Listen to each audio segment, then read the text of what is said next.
1/√2। ठीक है, अब हम 30 डिग्री और 60 डिग्री देखते हैं। साइन ए 30 डिग्री मतलब साइन 30 डिग्री होता है 1/2। क्लियर है बात? साइन 30 डिग्री 1/2 होता है और cos 30 डिग्री होता है √3/2। ठीक है, उसका अपोजिट हो जाता है 60 डिग्री में। साइन 60 डिग्री होता है √3/2 और cos 60 डिग्री होता है 1/2। कुछ क्लियर हुआ कि इनका अपोजिट चल रहा है। जैसे कि अगर साइन 0 है तो उसकी वैल्यू 0 है। ठीक है, cos 90 की वैल्यू 0 है। साइन cos 0 की वैल्यू 1 है तो साइन 90 की वैल्यू क्या है? 1 है। ठीक है, साइन 30 की वैल्यू 1/2 है तो cos 60 की वैल्यू 1/2 है। cos 30 की वैल्यू √3/2 है तो आपका cos 60 की डिग्री √3/2 है। और 45 डिग्री में दोनों की वैल्यू क्या होती है? 1/√2 1/√2। ठीक है, ये पॉइंट क्लियर है? ठीक है, अब मैं आपको इसकी ये जो मैंने आपको ट्रिक बताई है इसके साथ में आपको एक और मैं बहुत इजी ट्रिक बताती हूँ जिसके थ्रू आप जो है इसको बहुत इजीली वे में लर्न कर सकते हैं। अगर आप भूल जाते हैं तो आप उसको एक्सपेरिमेंट कर सकते हैं। ठीक है, आप इसमें अपना हैंड रखिए इस तरीके से। ठीक है, ये देखिए, ये आपका 0 डिग्री है, ये आपका 30 डिग्री है, ये आपका 45 डिग्री है, ये 60 डिग्री है और ये आपका थंब हो जाएगा 90। देखो मैंने आपको बताया इस वाले फिगर को हम मानेंगे 0 डिग्री, ये 30 डिग्री, ये 45 डिग्री हो जाएगा, ये 60 डिग्री हो जाएगा और 90 डिग्री हो जाएगा। क्लियर है? ठीक है, अब उसके बाद आपको कैसे करना है, इसमें आप अगर हमें साइन 0 निकालना है, ठीक है, तो एक इसमें फॉर्मूला है वो आप याद रखिएगा, number of fingers divided by 2। ठीक है, तो अगर हमें ये साइन ए का होगा फॉर्मूला। ठीक है, इसमें लेकिन बस आपको नंबर ऑफ फिंगर्स कौन सी रखनी है, जैसे हमें 0 डिग्री देखना है। ठीक है, 0 डिग्री पे साइन ए देखना है, साइन 0 डिग्री की वैल्यू निकालनी है, तो उस केस में इसके बिलो जितने भी नंबर ऑफ फिंगर्स है वो आप यहाँ पर रख देंगे और उसको डिवाइडेड बाई 2 कर देंगे। ठीक है, तो साइन 0 के केस में कैसे होगा, नंबर ऑफ फिंगर्स देखिए 0 के बिलो कितनी है, 0 फिंगर्स है तो 0 आएगा, 0/2 यानी क्या आएगा इसका आंसर? 0 ही आएगा। ठीक है, अगर अब हमें क्या निकालना है, साइन 30 डिग्री। क्या निकालना है? Sine 30 degree. साइन 30 डिग्री में बिलो फिंगर्स कितनी है, नंबर ऑफ फिंगर्स कितनी है? 1 है। कितनी है? 1। ठीक है, डिवाइडेड बाई 2, 1 का रूट कितना होता है? 1 ही होता है, डिवाइडेड बाई 2, तो आंसर कितना आ रहा है 30 डिग्री में? 1/2। क्लियर है? अब हमें नेक्स्ट देखना है कौन से पे, 45 डिग्री पे। 45 डिग्री पे कितनी बिलो है? 2। कितनी है? 2। ठीक है, तो कैसे करेंगे, नंबर ऑफ फिंगर्स कितनी है? 2, √2/2। जब हम इसको सिंप्लीफाई करेंगे तो 1 अपॉन क्या हो जाएगा? √2। ठीक है, अब 60 डिग्री में देखो कितनी है, 1 2 3। कितनी है? 1 2 3, तो यहां पर कितना आ जाएगा? √3/2। 90 में देखो कितनी है बिलो, 1 2 3 4। कितनी है? 4। ठीक है, 4 पे क्या होता है? 2। रूट कितना होता है 4 का? 2, तो 2/2 कितना हो जाएगा? 1। क्लियर हुआ पॉइंट? तो इसमें क्या आएगा आपका? 1 आएगा, जो हमारा ये आ रहा है। अब इसी से हम cos का भी निकाल सकते हैं। ठीक है, इसी रूल से हम cos का भी निकाल सकते हैं। cos का निकालने के लिए मैं आपको बताती हूँ क्या करेंगे। इसमें हम बिलो फिंगर देख रहे थे, cos में हम अबव फिंगर देखेंगे। ये पॉइंट क्लियर है? इसमें हम बिलो फिंगर एंगल्स जो मैंने एंगल बनाए थे उनके बिलो फिंगर देख रहे थे, उसमें हम अबव फिंगर देखेंगे। जैसे कि मुझे 0 पे निकालना है cos 0, मुझे निकालना है cos की वैल्यू। cos 0 कितनी फिंगर्स अबव है? 1 2 3 4। ठीक है, तो क्या होगा? 4 2 यानी 2/2 यानी 1। क्लियर है point?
Sign A upon cos A. tan क्या होता है, sign A upon cos A. तो जब हम tan 0 की वैल्यू निकालेंगे, tan 0 की वैल्यू क्या हो जाएगी, साइन 0 अपॉन कॉस 0। साइन 0 कितना है, 0 अपॉन 1, तो क्या आएगी वैल्यू 0। ठीक है, इसी तरीके से अगर tan 30 की निकालनी है, tan 30 डिग्री की निकालनी है, तो क्या करना होगा, साइन 30 अपॉन कॉस 30। तो जब हम इसे सॉल्व करेंगे तो 1 अपॉन √3 आएगा। ऐसे हमें tan 45 डिग्री निकालना है, तो 1 अपॉन √2 करेंगे तो कैंसिल होके क्या आएगा, 1 आएगा। ऐसे हम tan 60 डिग्री की निकाल सकते हैं √3। अब ये नॉट डिफाइंड क्यों आया है, क्योंकि tan 90 डिग्री क्या होगा आपका, sign A upon cos A. Sign ए कितना है 1, कॉस ए कितना है 0, तो 1 अपॉन 0 क्या होता है, इनफाइनाइट, जो कि नॉट डिफाइंड होता है। ठीक है, इसी तरीके से आप cos a की निकाल सकते हैं। cos a क्या होता है, sin a का रेसिप्रोकल। तो 1 अपॉन 0 डिग्री पे क्या हो जाएगा, 1 अपॉन 0 यानी नॉट डिफाइंड। ठीक है, 30 डिग्री पे क्या हो जाएगा, इसका रेसिप्रोकल 2। 45 डिग्री पे इसका रेसिप्रोकल √2। 60 डिग्री पे इसका रेसिप्रोकल 2 अपॉन √3 और 90 डिग्री पे 1 reciprocal. sec a cos a का रेसिप्रोकल होता है, तो ये 1 ही आएगा यहाँ पर 0 डिग्री पे। 30 डिग्री पे कितना हो जाएगा, 2 अपॉन √3। 45 डिग्री पे हो जाएगा √2। 60 डिग्री पे हो जाएगा 2 और इस पे क्या हो जाएगा, 90 पे 1 अपॉन 0 यानी नॉट डिफाइंड। इसी तरीके से cot a की निकाल सकते हैं। cot a के केस में क्या होता है, cos a upon sin a होता है। ठीक है, तो अगर आपको cos a और sin a की वैल्यूज पता है तो आप cot a की निकाल सकते हैं सिंपली, जैसे कि हमने tan a की निकाली है। ठीक है, इस तरीके से आप इस टेबल को लर्न कर सकते हैं। क्लियर है। एक्सरसाइज 8.2 का क्वेश्चन 1 करेंगे। ठीक है, इसमें हमको इनके रेशियोज लिखने हैं, 60 डिग्री पे, 30 डिग्री पे, sin 30 डिग्री का, cos 60 डिग्री का। ठीक है, तो अभी टेबल जैसे फिर आपको लर्न होनी चाहिए तभी आप कर पाओगे। तो आप एक वाले के एंगल लिख लो, जैसे आप साइन के लिख लो। ठीक है, साइन के 0 डिग्री, 30 डिग्री, 45 डिग्री, 60 डिग्री और 90 डिग्री। ठीक है, 0 डिग्री पे कितना था, 0 था। 30 डिग्री पे कितना था, 1/2 था। 45 पे 1 अपॉन √2 था। 60 पे √3/2 था और 90 डिग्री पे कितना था, 1 था। ठीक है, cos का इसका उल्टा हो जाता है। ठीक है, cos का भी आप यहीं से बना सकते हो। मैंने आपको बताया था कि अगर 0 डिग्री पे 0 है तो इस पे क्या होगा, 1 होगा। साइन 0 कितना है, 0 है और 91 है, तो इसका अपोजिट हो जाएगा cos। 1 अपॉन √2 है, 45 पे सेम रहेगा और इसमें एक्सचेंज हो जाएगा, ये √3/2 हो जाएगा और ये 1 अपॉन 2 हो जाएगा। ठीक है, क्लियर है। तो अब हमने अगर ये लिख लिया है, उसके बाद हम इसको इजीली सॉल्व कर सकते हैं। sin 60 की वैल्यू रखनी है यहाँ पर। पहले हम फर्स्ट पार्ट कर रहे हैं। sin 60 की वैल्यू कितनी होगी, sin 60 की है √3/2 रखेंगे। cos 30 की वैल्यू, cos 30 की वैल्यू कितनी है, √3/2 ही है। sin 30 की वैल्यू कितनी है, 1/2 और cos 60 की वैल्यू भी कितनी है, 1/2। एक्सरसाइज 8.2 का क्वेश्चन 1 करेंगे। ठीक है, इसमें हमको इनके रेशियोज लिखने हैं, 60 डिग्री पे, 30 डिग्री पे, sin 30 डिग्री का, cos 60 डिग्री का। ठीक है, तो अभी टेबल जैसे फिर आपको लर्न होनी चाहिए तभी आप कर पाओगे। तो आप एक वाले के एंगल लिख लो, जैसे आप साइन के लिख लो। ठीक है, साइन के 0 डिग्री, 30 डिग्री, 45 डिग्री, 60 डिग्री और 90 डिग्री। ठीक है, 0 डिग्री पे कितना था, 0 था। 30 डिग्री पे कितना था, 1/2 था। 45 पे 1 अपॉन √2 था। 60 पे √3/2 था और 90 डिग्री पे कितना था, 1 था। ठीक है, cos का इसका उल्टा हो जाता है। ठीक है, cos का भी आप यहीं से बना सकते हो। मैंने आपको बताया था कि अगर 0 डिग्री पे 0 है तो इस पे क्या होगा, 1 होगा। साइन 0 कितना है, 0 है और 91 है, तो इसका अपोजिट हो जाएगा cos। 1 अपॉन √2 है, 45 पे सेम रहेगा और इसमें एक्सचेंज हो जाएगा, ये √3/2 हो जाएगा और ये 1 अपॉन 2 हो जाएगा। ठीक है, क्लियर है। तो अब हमने अगर ये लिख लिया है, उसके बाद हम इसको इजीली सॉल्व कर सकते हैं। sin 60 की वैल्यू रखनी है यहाँ पर। पहले हम फर्स्ट पार्ट कर रहे हैं। sin 60 की वैल्यू कितनी होगी, sin 60 की है √3/2 रखेंगे। cos 30 की वैल्यू,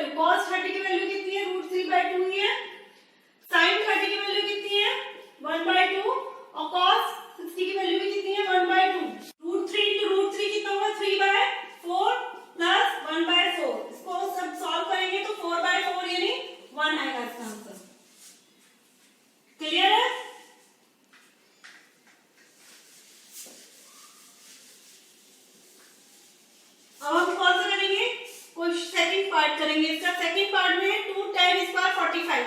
अब आपको कोई cos और sin की वैल्यूज पता है तो आप tan की निकाल सकते हैं। मैंने बताया था tan क्या होता है,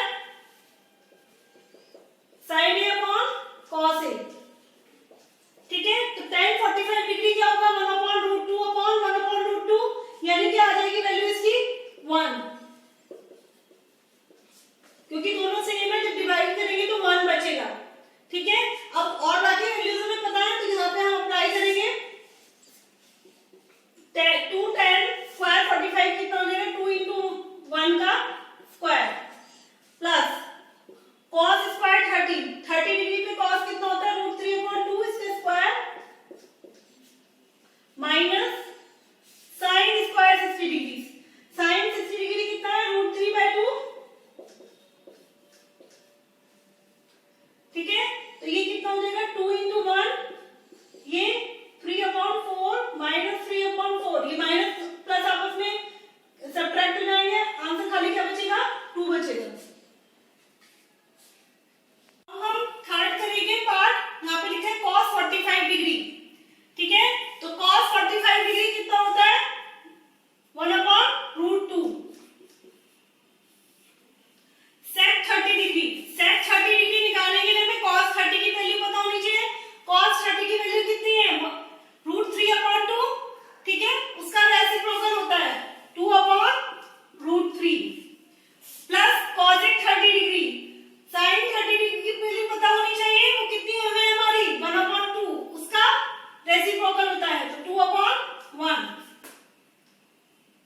क्लियर है, ठीक है। अब हम इसको क्या करेंगे, सॉल्व करेंगे। ये 1/√2 है, पहले हम यहाँ नीचे का सॉल्व कर लेंगे। इसमें आपका क्या आ रहा है, √3 एलसीएम आ रहा है, ठीक है। तो क्या हो जाएगा, 2 + 2√3।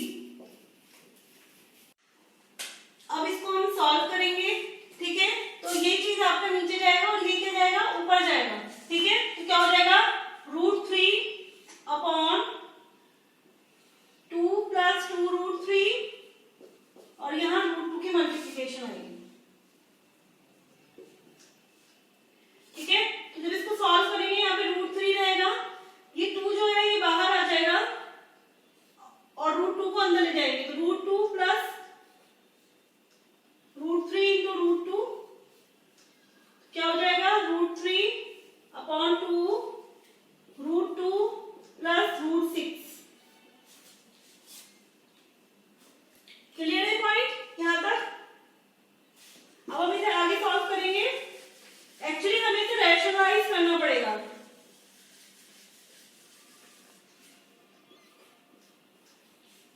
हमारे पास इस समय क्या है, √3/2 √2 + √6, इसको रैशनलाइज करेंगे, ठीक है। तो रैशनलाइज करने के लिए हम क्या करेंगे, √3 2 √2 √6 हम पहले लिख लेंगे और √2। रैशनलाइज करने के लिए क्या करते हैं, ये जो प्लस साइन है बिल्कुल ये ऐसे ही नंबर लेंगे ऊपर, बस साइन डिफरेंट लेंगे,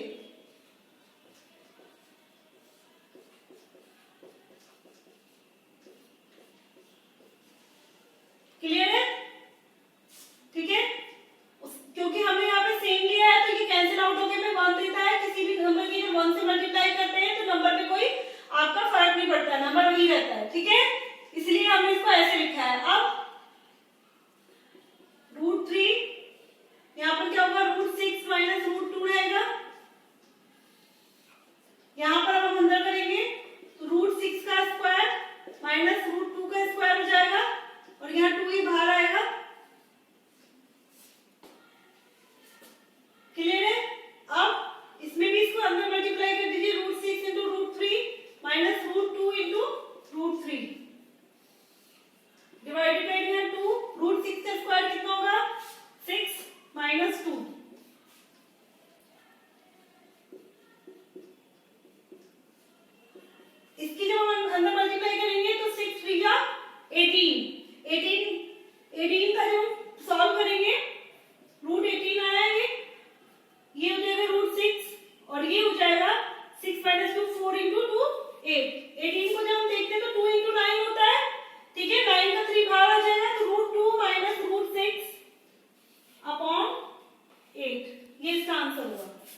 -4,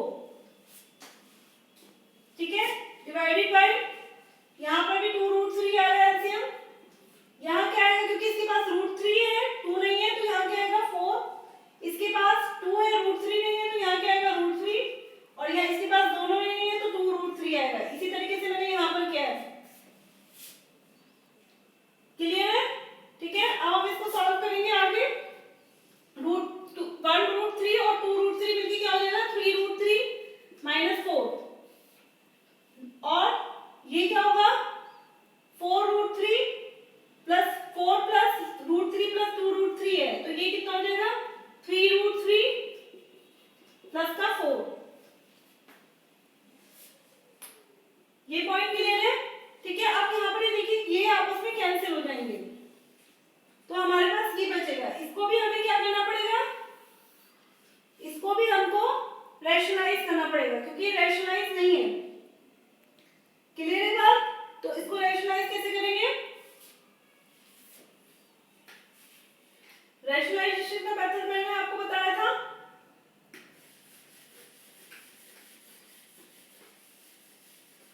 हमें डिनोमिनेटर पे फोकस करना पड़ता है,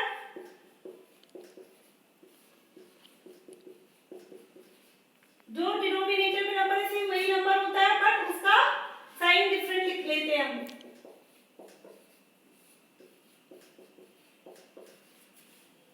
क्लियर है, ठीक है। ये क्योंकि दोनों सेम है तो इसका स्क्वायर हो जाएगा और ये क्या हो जाएंगे, यहाँ पे आइडेंटिटी लग जाएगी,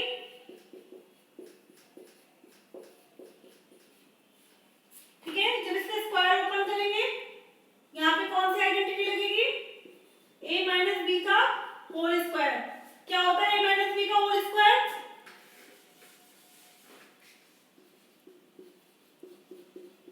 a square minus 2ab plus b square, वही अप्लाई करेंगे यहाँ पर, 2 इंटू -4 का प्लस 4 का होल स्क्वायर डिवाइडेड बाय, यहाँ पर कौन से लगेंगे a square minus b square, जब इसको 3 का स्क्वायर 9 और √3 का स्क्वायर 3, 4 का स्क्वायर 16, इसी तरीके से क्या करेंगे 3 का स्क्वायर 9 इंटू 3 यानी 18 यानी 27 minus 6√3 into 4, 2 into 3 6 into 4 plus 16, 27 minus 16 हो गई है। अब इसको आगे सॉल्व कर लेंगे,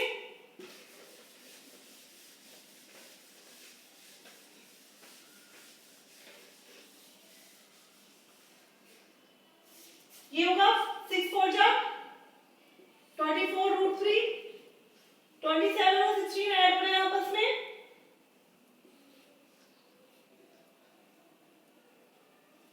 43, ये माइनस हो रहे हैं 11, ये इसका आंसर होगा। 1 का फिफ्थ पार्ट, ठीक है, वो भी सेम जैसे ही होगा जैसे अपने सारे पार्ट के थे। यहाँ पे देखिए 5 cos स्क्वायर 60 है, cos स्क्वायर 60 यानी cos 60 की वैल्यू कितनी होगा 1/2 उसका square plus 4 sec square 30, sec cos 30 की वैल्यू देखते हैं √3/2 उसका रेसिप्रोकल होगा sec 2/√3 उसका होल स्क्वायर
7/12 ये इसका आंसर होगा।